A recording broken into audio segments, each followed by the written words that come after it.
seldom tackle such formidable prey.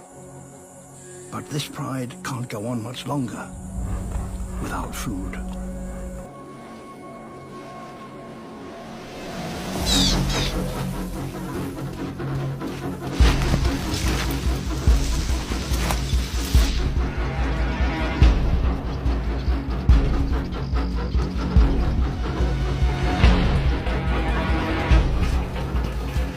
The whole pride must work together as a team if they're to succeed.